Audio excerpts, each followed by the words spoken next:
Now, some schoolhouses had one door and some had two doors, where the boys would enter on one side and the girls on the other. Boys and girls were often separated on opposite sides of the schoolroom, too. In many schools, when you entered the front door, there might be a small cloakroom where they hung their coats and their hats and they stored their dinner buckets.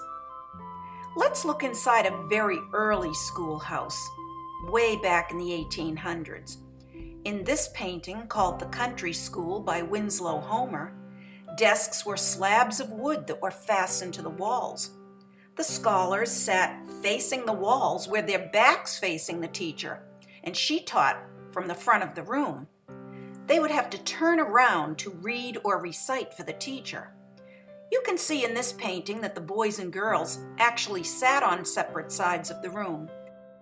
The littlest children actually sat near the front. In this painting, one little boy is crying because he probably doesn't want to be on the girls' side, or he's just tired and he wants to go home. Eventually, most schoolhouses built the desks so that the children could face the teacher, sitting in a single desk or in a double desk with a partner.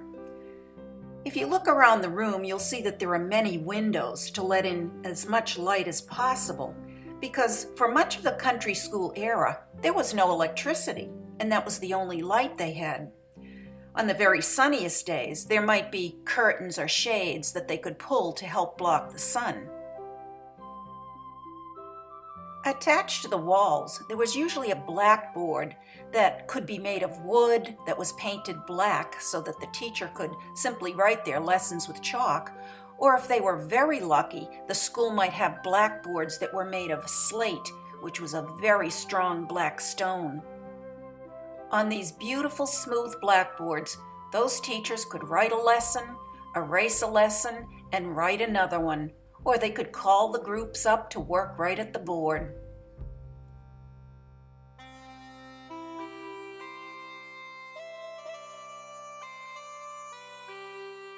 The earliest schoolhouses were heated by a fireplace that was usually at one end of the room, or eventually by a big, heavy pot-bellied stove that needed wood or coal for fuel. You can tell by the shape of these stoves why they called them pot-bellied stoves. The bigger boys had to carry wood from the woodpile that was out the back of the school, or maybe from a woodshed, to keep that stove burning in the coldest of weather. You might ask yourself who taught in those little schools. Well, the early one-room schoolhouse could have either a man teacher known as a schoolmaster, or a woman teacher known as a schoolmistress or schoolmarm. Teachers were often young and inexperienced, but some were older ladies and men whose families might have been grown and gone.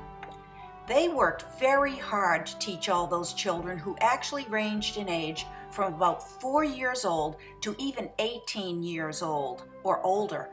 These teachers taught kindergarten through the 8th grade in that one small room. And remember, there was only one schoolhouse for all the children who lived in a district, so you were even in the same room with your brothers and sisters. How would that work for you? In the early days of the 1800s, school was only open for about 10 or 11 or 12 weeks in the summer, and maybe 10 or 11 or 12 weeks in the winter. They only had 2 school terms. There was no school in the spring or the fall because those were the very busiest seasons on the farm, and children were expected to stay home and help with the farm work. As the years went by, the number of school days increased if the district could afford to pay the teacher.